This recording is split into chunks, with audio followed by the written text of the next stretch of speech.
안녕하십니까, 유영선 목사입니다. 오늘 함께 나눌 말씀은 사도행전 1장 12절에서 14절까지 말씀이 되겠습니다. 그리고 나서 그들은 올리브 산이라고 하는 산에서 예루살렘으로 돌아왔다. 그 산은 예루살렘에서 가까워서 안식일에도 걸을 수 있는 거리에 있다. 그들은 성 안으로 들어와서 자기들이 묵고 있는 다락방으로 올라갔다. 이 사람들은 베드로와 요한과 야고보와 안드레와 빌립과 도마와 바돌로메와 마테와 알페오의 아들 야고보와 열심당원 시몬과 야고보의 아들 유다였다. 이들은 모두 여자들과 예수의 어머니 마리아와 예수의 동생들과 함께 한 마음으로 기도에 힘썼다. 사도행전의 시작 부분을 자세히 묵상해 볼 필요가 있습니다. 왜냐하면 사도행전은 교회의 본질을 가르쳐주고 있으며 또 우리가 믿는 이 기독교가 어떻게 존재하느냐에 어떤 근본적인 답을 주고 있는 책이기 때문입니다. 그래서 사도행전은 그 첫 구절부터가 예수님의 행하심과 가르치심으로 시작한다라고 말씀을 드렸습니다. 그 행하심은 성령님과 하나님 나라의 사역이 어느 방향을 향하고 있으며 어느 방향으로 행하게 하시는가를 말해줍니다. 바로 예수 그리스도의 행함이 곧 성령의 행함과 교회의 행함과 일치해야 한다는 것을 가르쳐주고 있습니다. 이것이 교회가 가야 될 방향이며 이유임을 분명하게 제시하고 있는 것입니다. 예수님은 성령이 오시면 우리가 땅끝까지 이르러 주님의 증인이 될 것이라고 말씀하셨습니다. 그러므로 제자들에게 분명히 부탁하셨습니다. 너희가 지금 너희의 의지와 너희의 결단으로 증인이 될 수 있다라고 착각하지 마라. 성령을 보내줄 터이니 그 성령 하나님이 오시기 전까지 아무것도 하지 말고 기다려라. 이렇게 말씀을 주셨습니다. 이 말씀은 기독교가 처음부터 끝까지 그 성령 하나님 안에서 되어지는 것이지 우리의 인간적인 노력과 인간적인 생각이나 의지가 그 안에 섞여버리면 쉽게 말해서 기독교는 순식간에 종교화가 이루어지고 만다는 것입니다. 종교화라는 것은 인간이 이 땅에서 복을 받기 위해서 만들어낸 것에 불과하기 때문입니다. 그런데도 오늘날 교회를 다닌다는 분들 중에 이 성령 하나님의 중요성을 인지하지 못할 뿐만 아니라 어떤 분들은 심지어 이 성령이 계심조차 전혀 느끼지 못하고 알지 못하고 신앙생활을 하는 분들이 많이 계시다는 것을 보게 됩니다. 그것은 정말 안타까운 일인 것입니다. 날마다 우리 안에 계신 성령 하나님께 우리는 집중해야 하며 그분의 음성에 귀를 기울여야 할 이유가 바로 여기에 있습니다.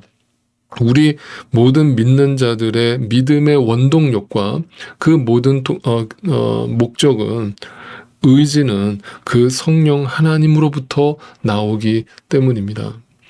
자, 그런데 그만큼 성령 하나님이 중요하다는 것은 이제 우리가 분명히 알고 있는데 중요한 사실은 오순절날 처음으로 성령이 오신 사건에 대한 우리의 잘못된 시선으로 인하여 성령에 대해서 우리가 오해를 가지고 있다라고 하는 사실입니다. 지금도 어느 교회, 어느 교단을 가보면 그 성령 하나님을 신비적인 어떤 영적 체험으로만 강조한 나머지 그 성령님을 우리가 부르짖고 찾으면 마치 얻어낼 수 있는 어떤 대상으로 생각하는 경우가 흔합니다.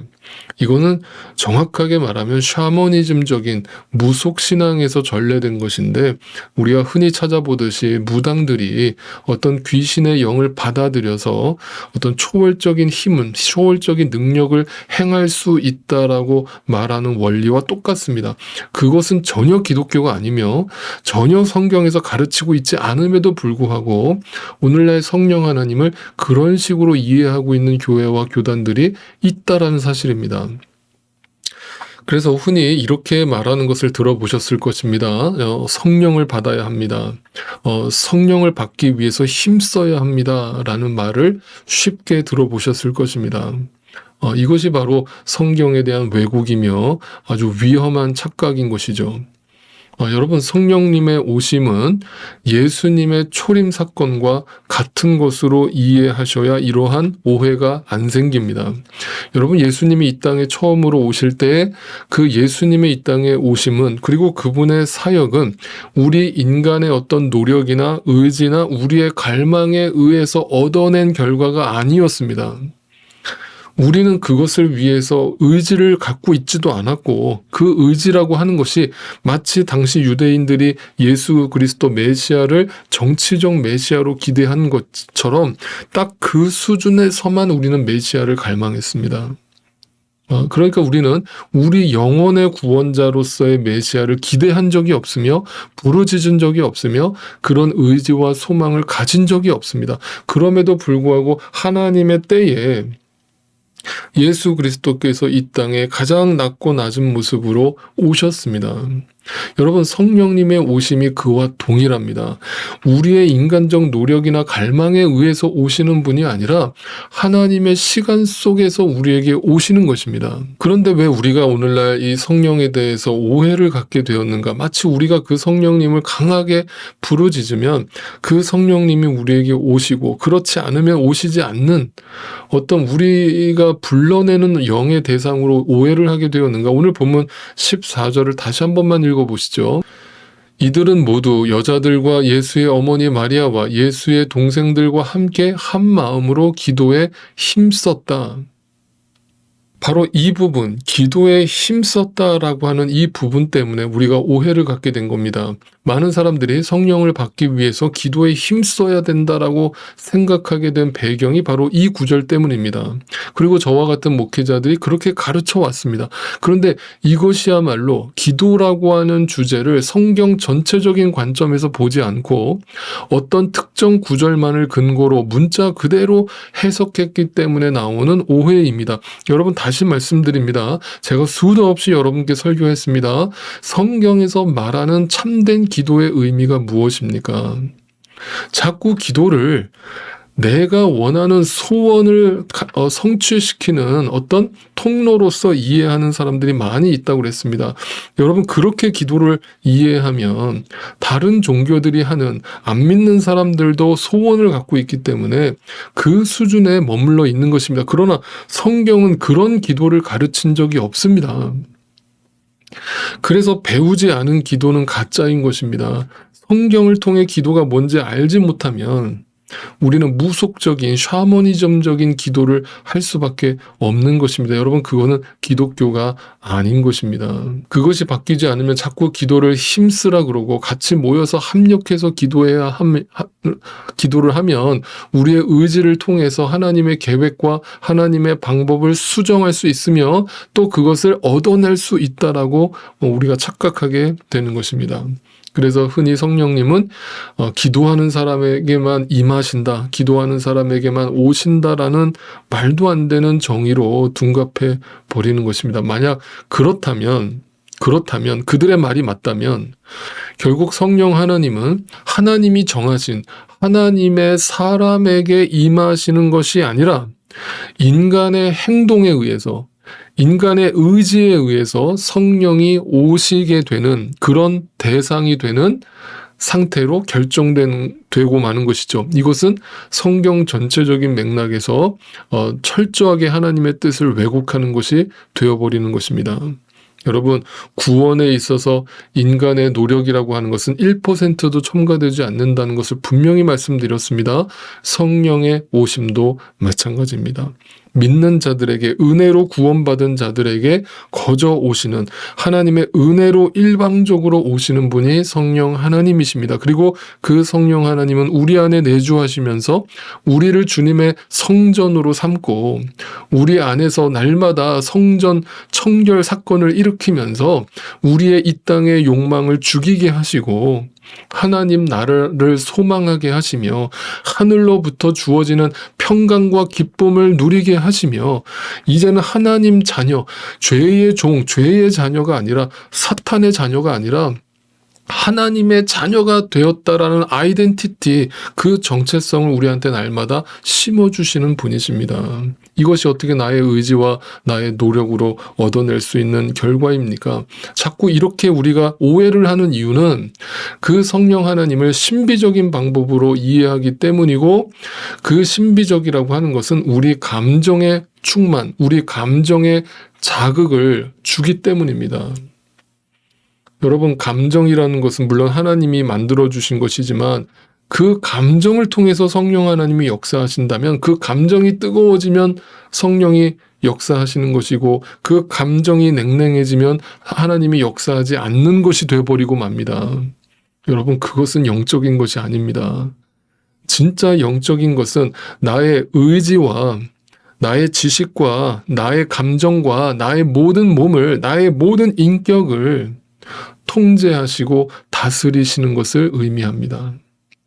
성령이 다스리는 사람은 감정뿐만 아니라 그의 지식과 그의 가치관마저도 하나님 뜻에 맞춰진 삶을 살게 됩니다. 그 사람이 성령의 사람이고, 그 사람이 영에 속한 사람이며, 그 사람이 기도하는 사람입니다.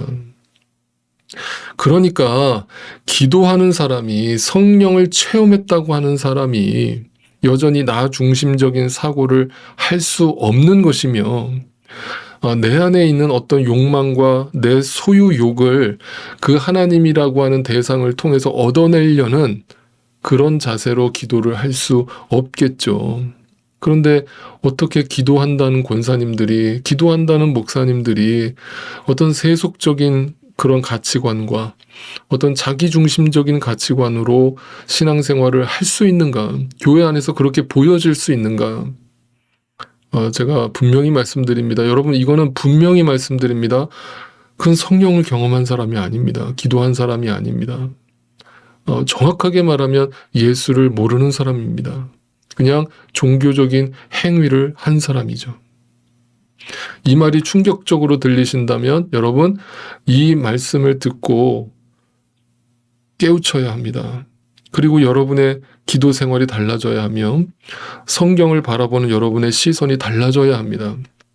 절대 특정 어떤 교리의 말씀을 듣고 성경을 오해하는 일이 없게 되기를 진심으로 바랍니다. 사랑하는 성도 여러분, 분명히 기억하십시오. 성령의 사람이란 기도하는 사람이고, 그 기도하는 사람이란 하늘에 속한 사람이며 영에 속한 사람임을 나타냅니다. 그 말은 내가 기도한다는 것은, 성령의 힘으로 충만해진다는 것은 내가 세상보다, 나보다, 나 자신보다 하나님의 일에 관심을 두게 된다는 뜻입니다. 이 사람이 성령의 사람이고 영에 속한 사람이고 기도하는 사람입니다. 그러므로 기도하는 사람은 이 성령의 다스림 속에서 이 세상의 근심과 염려와 문제가 있지만 그 문제 속에 빠지지 않게 되며, 남을 함부로 판단하고 정죄하는 일에 넘어가지 않게 되며, 이 세상의 욕심과 이기심으로 살아갈 수 없게 된다는 것을 분명히 기억하시면 좋겠습니다. 이 성령의 열매가 여러분 안에 있는지 나타나는지 확인하십시오.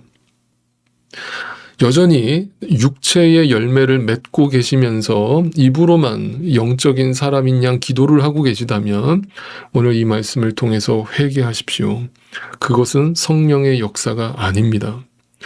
성령님이 오시는 것은 나의 노력과 의지로 얻어내는 소유가 절대 아닙니다. 그 역시 일방적인 은혜이며 말씀의 변화로 일으키는 능동적인 소동입니다.